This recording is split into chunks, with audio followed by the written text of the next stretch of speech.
I think baking gluten-free mince pies is probably my favourite festive activity.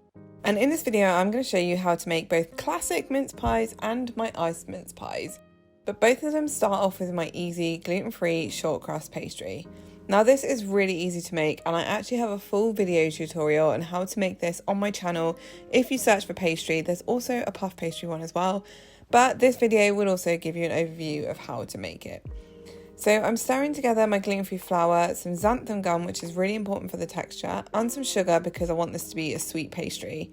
And add in some cold butter, and then we're going to use our fingertips to just sort of rub this together until it looks like breadcrumbs. Now, if you find that your hands get really hot, you can run them under some cold water before doing this and dry them off. But I just find that the cooler you can keep this pastry, the better. And this is the sort of like breadcrumb consistency that we are aiming for with this pastry. Now, once you've done this, we're going to add some egg and some cold water to the mixture. Now, you only need a very small amount of cold water, and I'm using large UK eggs. So if you're in America and watching this, you probably need extra large ones. But I'm just going to whisk that together with the water and then add it to my pastry mixture.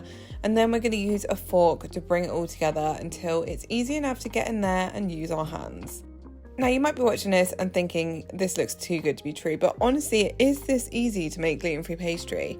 There's this common misconception that making pastry is going to be really hard, but I think with all gluten-free things, it's just a case of trying to make things differently and not trying to bake the products the way you used to when you were able to use gluten, because the gluten is what makes things really stretchy and elastic, so we have to learn to work around not having that in the dough. Once you've made your pastry, it's really important that you chill it, and then we're just going to roll it out nice and thin. Obviously, this is quite difficult to do on a backdrop with lots of Christmas props, but I did my best. And then I'm going to cut my circles for my mince pies. And then once you've done this, because there's no gluten in the pastry, you don't have to worry about overworking it. So you can simply peel away the offcuts, and then you can just scrunch them up and roll them out again and keep going until you've got all the mince pies that you need. Now pop your pastry circles into a baking tray, and by this point you should have the oven preheating. The full written recipe is on my website for both these mince pie recipes, and I will link them in the description below so you don't have to worry about trying to figure it out from this video. Now I've cut some little stars for the tops of my mince pies. You can do full lids if you want, but I just think these look prettier. And I'm brushing them with a little bit of milk, and then I'm going to sprinkle on some sugar just so they get a nice crunchy sugary top. And that's how to make my classic mince pies. They come out perfectly. Once they're baked, let them cool, take them out of the tray and sprinkle them with some icing sugar for a perfect sort of snowy topping. And that is my classic gluten-free mince pies. But if you like something a little bit sweeter, then let me show you how to make my iced mince pies as well. So you're going to start off with exactly the same pastry, cut your circles out and fill them with mincemeat, just like you did for the classic mince pies.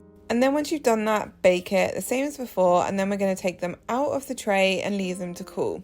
And once they've cooled, that's when we're going to ice them. So I mix up some really thick icing. You don't want it too runny because it will just get really messy. Trust me, I've been there, done that.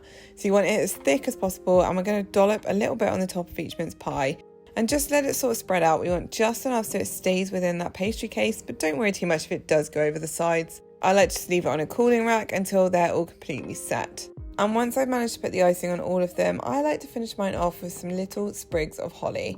Now be careful because not all sprinkles are gluten-free. A lot of them do contain wheat, so you need to always double check the packet. These are actually some old ones I had left over from last year, but you can find them on Amazon and in supermarkets, and if I find any after editing this video, I will also link those in the description. And once you've made these look super pretty, it's simply a case of leaving them to set and then sharing them with all your family and friends. And don't forget to leave one out for Father Christmas, because I heard he's rather partial to a gluten-free mince pie. If you like this recipe and you want more festive bakes, make sure you subscribe to my channel for more Christmas recipes, and check out the description below where you'll find the written recipes for both my classic and iced mince pies.